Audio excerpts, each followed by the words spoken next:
You gotta go and get angry at all of my honesty. You know I try, but I don't do too well with apologies. Y bien, en este espacio nuevamente con ustedes, pero ahora ya no más los candidatos, sí los ciudadanos, y yo titulé este programa ¿Qué es lo que no se hizo? Temas a resolver.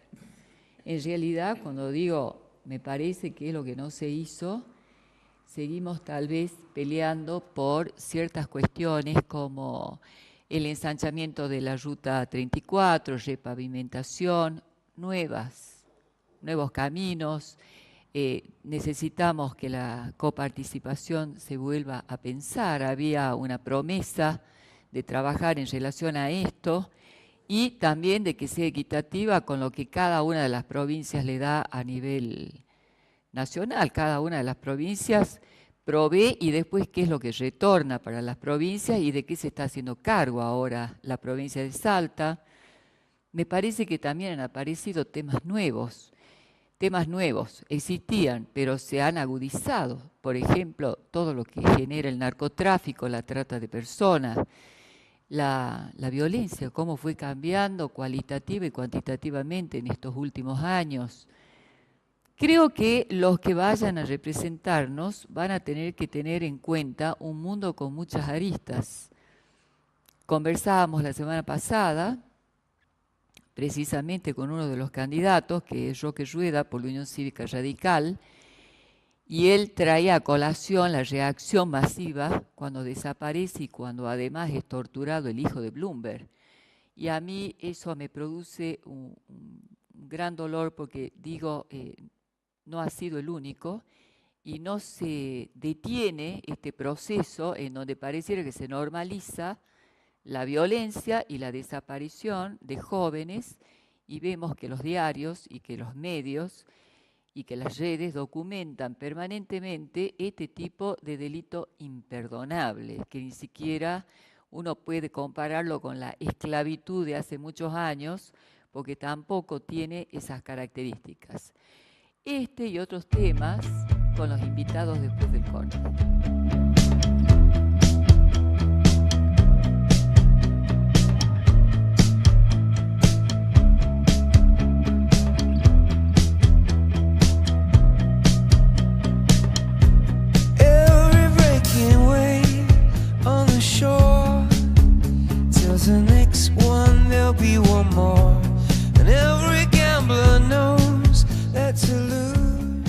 Y acá nos acompaña Constanza Diedrich por la Universidad Católica de Salta, nuestra vicerrectora académica, y el doctor Omar Carranza, que quedó invitado a una segunda parte del programa y que no cumplimos, ¿verdad, doctor? Así fue. Estela, gracias por invitarme. Digo yo que son los primeros ciudadanos así que invitamos porque creo que tienen una asignatura fuerte, que es la educación, ¿verdad?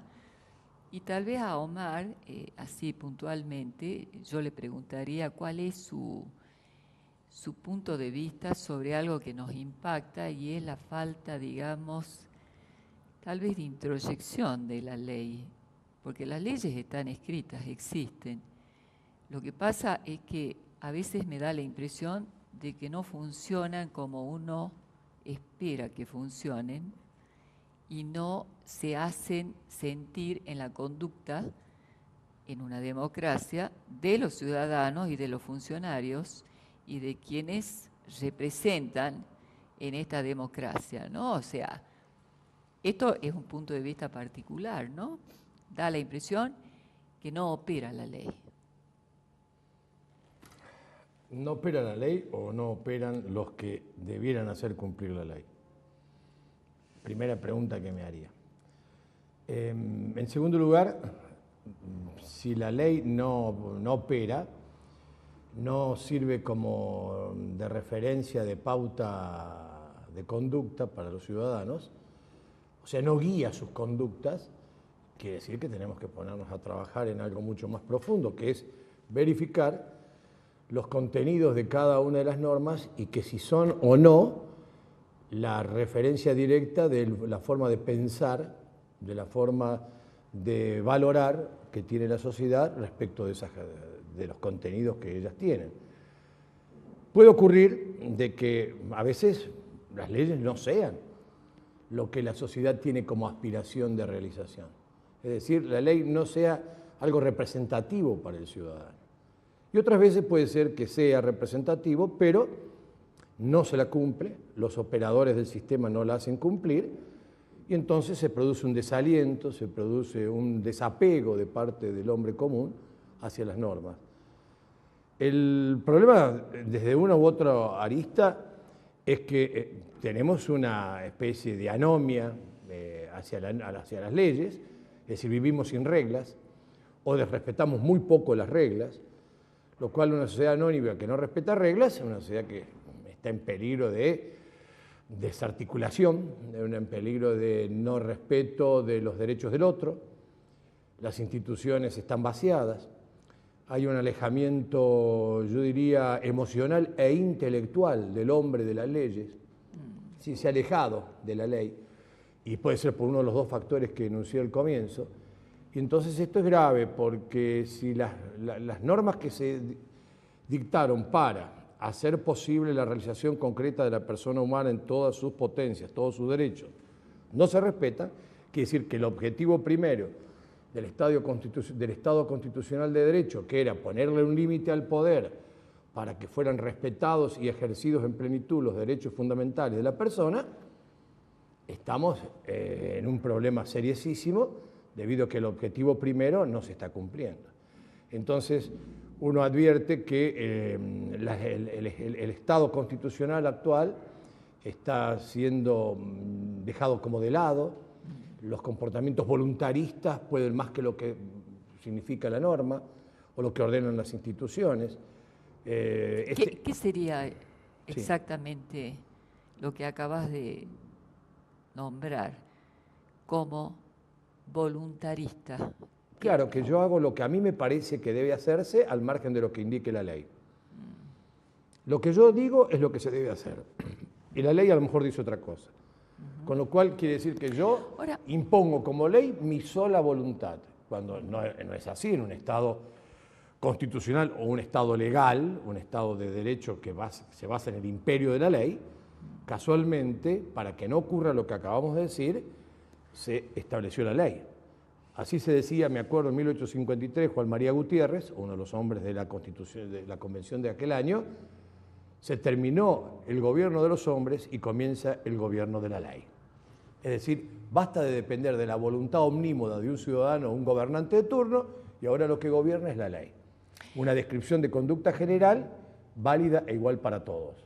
Y no antes que era la voluntad de uno por sobre todo el resto de los demás. Hay una crisis de descreimiento en relación a la democracia.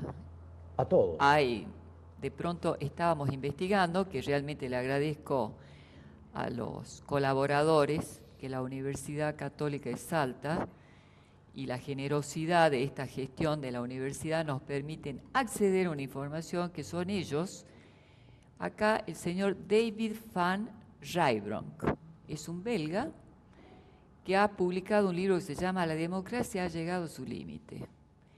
El libro en realidad cuestiona esto y habla sobre el tema de las elecciones, cómo deberían ser las elecciones, la falta de confianza que tiene el ciudadano, pero básicamente lo que este belga pone a consideración es la fractura que hay entre el representante, que fue elegido vía las elecciones, inclusive él promueve mayor agilidad en este tema de las elecciones y que haya una cierta idoneidad en el tema de las elecciones, o sea, que no se repitan estas dinastías que hay en el poder.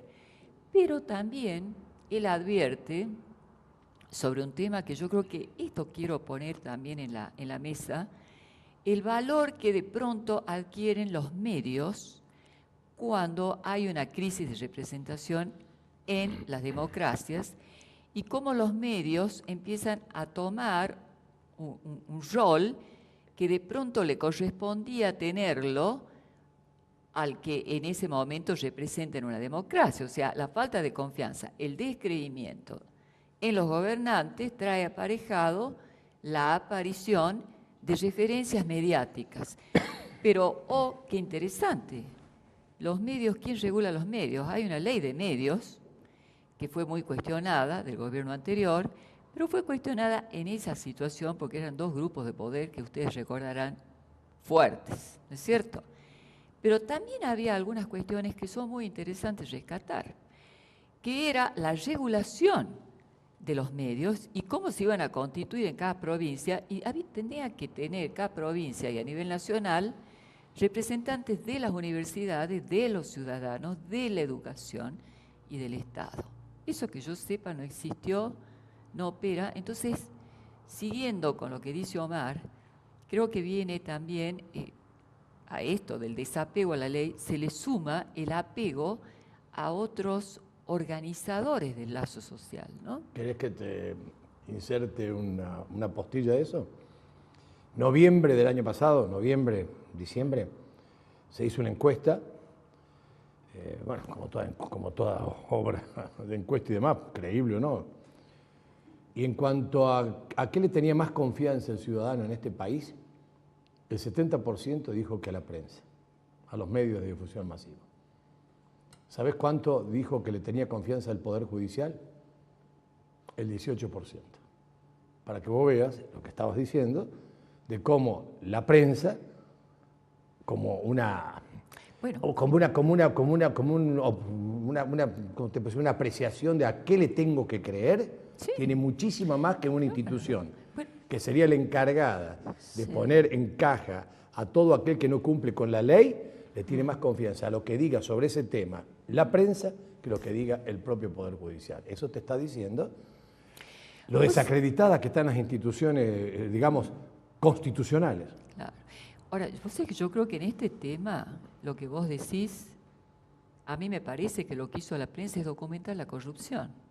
Y de ahí el ciudadano, obviamente, que cuando empieza a documentar la corrupción, y como decimos los psicólogos, psicoanalistas, sintomatiza algo que flota en la sociedad de lo que nadie habla, pero existe, entonces la prensa se hace creíble porque le pone nombre y apellido a lo que está pasando. Entonces nos conectemos con la verdad de los hechos y no con las mentiras de las apariencias y de lo que no marcha, pero nadie se anima a ponerle de alguna manera una documentación fehaciente como hizo la prensa, y la prensa decidió también el destino de un cambio de orientación, me parece, cuando fueron las últimas elecciones presidenciales. Y creo que esto marca un antes y un después, pero tal vez habría que advertir sobre la necesidad de que la educación intervenga y regule también un poco, como dice la ley de medios, porque hay medios y medios, ¿no? Hay algunos medios que, lejos de documentar la corrupción, la promueven. Bueno, acá han aparecido varios temas interesantes vinculados entre sí, entre lo que plantea Omar y lo que vos acabas de comentar. Yo creo que acá, hablando de la crisis de las instituciones y que el rol que tuvo la prensa en los últimos tiempos, hay una cuestión central. Pasamos por un periodo de un gobierno, que podemos llamar la década ganada, llaman algunos de una manera, otros de otra, donde creo que el ciudadano, y ese es otro tema vinculado a la formación del ciudadano, vinculado a la educación, percibió, por un lado, la crisis de las instituciones y de alguna manera cómo las instituciones de la República o el concepto de República, hablando de la división de poderes, del Poder Judicial, estaban de alguna manera afectados e invadidos por el poder político y estaba afectada la República. Entonces, ¿qué hace el ciudadano en ese contexto? Se va volcando, se vuelca a la prensa por algo llamado el cuarto poder, que ha pasado a cumplir la prensa y lo que vos nombraste, una cuestión importante, que son las nuevas redes sociales a través de los medios masivos de comunicación y de las nuevas tecnologías. Es fundamental ver cómo se han ido conformando como agentes de socialización. Nosotros tenemos los viejos agentes de socialización que teníamos la escuela, la familia, que siguen cumpliendo su rol, pero en los últimos años, en la última década sobre todo, el rol que están cumpliendo las redes sociales en cuanto a transmitir valores, normas, en ser formadores de la opinión pública es fundamental. Y acá aparece una cuestión que tiene que ver con una de las funciones sustantivas que tendría que tener el sistema educativo en relación a esto, que es, aparte de la transmisión del conocimiento científico, las normas y pautas sociales, es la formación del ciudadano. Y que creo que es una asignatura bastante pendiente, que sí, y tiene que ver con lo que vos planteabas de el legislador, elegimos, bueno, en este caso vamos a elegir legisladores, elegimos, el joven elige, el adulto elige, y por ahí no sabe qué está eligiendo y para qué está eligiendo y qué como ciudadano puede él exigir, cuáles son sus deberes y por otro lado, cuáles son los derechos que tiene como ciudadano. Yo estoy eligiendo a alguien que me está representando en el sistema nuestro y tengo que saber por qué lo estoy eligiendo y qué le puedo exigir. No lo saben. Vos le preguntás a un joven que va a votar hoy en día y no tiene muy claro esto. No. O sea, hay una cuestión, y esto en todas las elecciones de la vida, hay una cuestión por ahí emocional, y es lógico. Dice que primero elegimos y después racionalizamos lo que elegimos. Pero en realidad falta este eje de la formación del ciudadano, de los poderes, del sentido, que me parece que es la asignatura pendiente que tiene la educación y que es a través del medio, por lo menos yo en el campo educativo creo que podemos llegar a cambiar de alguna manera las perspectivas, porque si no el panorama es muy desalentador. Decir, bueno, las instituciones no funcionan, hay una crisis del sistema. Yo sigo siendo una optimista que a través de la educación se pueden transformar y se pueden cambiar ciertas cosas, ¿no? a mí me parece que precisamente la invitación a ustedes, si ustedes ven en la cantidad de población joven que va a votar de 16 a 19, es la gran mayoría. Sí. Por algo, también algo muy cuestionado es que a los 16 años vos estés en condiciones de hacer una elección más o menos objetiva y que sepas qué es lo que se espera y que ejerzas tus derechos y que puedas pedirle explicación al funcionario, pues sos muy joven, sos adolescente, o sea que desde el punto de vista de la evolución del ser humano, si bien los chicos son más vivos, bla, bla, pero son absolutamente influenciables. Entonces yo creo que ustedes, si tienen una sugerencia, yo haría un debate precisamente en las clases y promocionaría el conocimiento de lo que es la democracia dentro con estos jóvenes que están en la universidad y los llevaría a los establecimientos secundarios, porque a los 16 años un chico va a votar y no sabe bien qué va a hacer. Ni les cuento con la última que tuvimos, con la PASO, donde había un sistema tan complicado, donde en realidad la gente grande se perdía y el joven de 16 años también. O sea, ¿a qué votó? A la imagen que más o menos conocía. Ni siquiera escucha el discurso, no analiza lo que dice y no va atrás de. Entonces, ahí también tenemos algo que se puede hacer desde la educación, que es absolutamente optimista, y algo que me parece muy lindo, que yo rescato mucho, que también hay que decir la verdad, y que Omar le puso, la dejó pelada, ¿viste? la dijo con tanta sencillez en términos de que la parte institucional es en la que uno tiene que trabajar y que el joven lo sepa, que sepa que el que lo representa y que viene de dinastías, en donde está el padre, está el hijo, está el nieto, tiene que ser cuestionado, tiene que ser cuestionado el sindicato, tiene que ser cuestionada la intendencia, donde tenemos 20 y pico de años del mismo intendente, tiene que haber una auditoría de qué hicieron con el dinero, y creo que los medios se ganaron un lugar porque documentan eso y de alguna forma han sido absolutamente valientes y han ido más allá de las supuestas penalidades y hubo un avasallamiento de la justicia que no opera y que no me animo yo a concluir cuál es la razón. Tal vez aquí ustedes puedan opinar sobre cuáles son las razones que ustedes ven en estos tiempos lentos que tiene la justicia. ¿Razones de? De que no opere la justicia como operan los medios, que hacen justicia. Bueno, esa es la gran ventaja del periodismo, la inmediatez. Y bueno, y creo que la justicia está cuestionada, justamente cuestionada, me parece, no sé qué opinas vos, Omar, que estás en el tema, no podemos decir que sea impoluta en absoluto, creo que está atravesada por cuestiones de interés y por cuestiones que tienen que ver con el poder político. Y va a llevar un largo tiempo hacer un saneamiento, una limpieza de esta situación, ¿no? Ahora, este programa es para los chicos. Sí. Les digo, el mensaje, quiero que ustedes en estos 5 minutos que nos quedan, ustedes Bien. tienen experiencia, estamos a esta altura de la vida en donde ya aprendimos, nos hemos golpeado. ¿Qué les dirían ustedes a los jóvenes? Lo que les yo lo que les vengo diciendo en las clases, normalmente se los digo siempre. Ellos son testigos y no me dejan mentir. Yo lo que les digo es que si esto, como creemos todos, es necesario que cambie, que hay que reformular todo, hay que rearmar lo institucional, toda la estructura orgánico, jurídico, política, económica de un país como el nuestro, yo les digo a los chicos, miren, si tengo expectativas de que ver un futuro alentador, es por ustedes. Porque yo lo único que confío es en la gente joven que viene después de nosotros, que son los que vienen a tratar de modificar esto, porque los que ya hemos estado, estamos dando muestra cabal de que hemos sido bastante poco felices, por decirlo muy coloquialmente, en nuestra tarea, y estamos teniendo estas consecuencias que vemos a diario. Si tengo que tener expectativas, es en los jóvenes. Son los que pueden venir a dar el cambio, a no repetir errores, a formarse mejor en el respeto de las instituciones, de la ley, de los valores, porque acá hablamos mucho de ley, pero ¿y los valores? ¿Y los valores? O sea, todos hablamos del derecho. El derecho hace mucho, pero no es todo el orden social.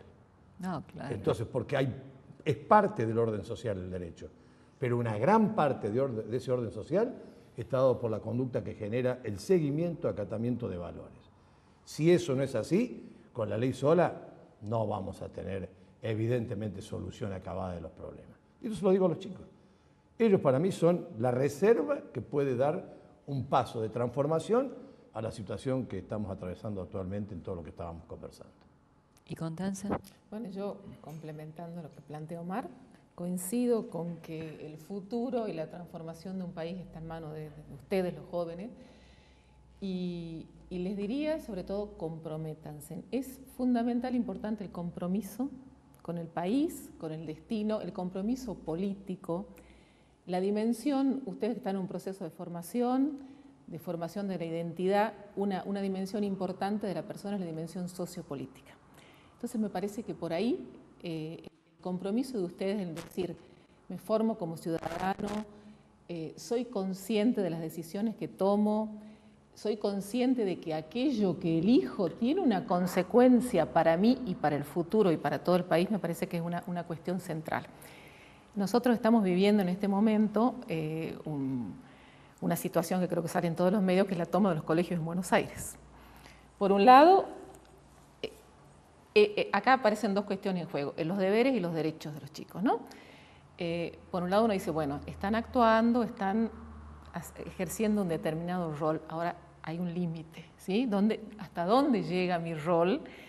¿Puedo yo como adolescente o joven tomar decisiones con respecto a una decisión política que ya está instaurada? Yo en este caso creo que no, no compete y no corresponde. Por eso es fundamental, claro. En ese sentido quiero decir, conocer mis deberes y conocer mis derechos y conocer las limitaciones que puedo tener en cada contexto para el ejercicio del rol ciudadano. Si no caemos en un extremo, caemos en el otro.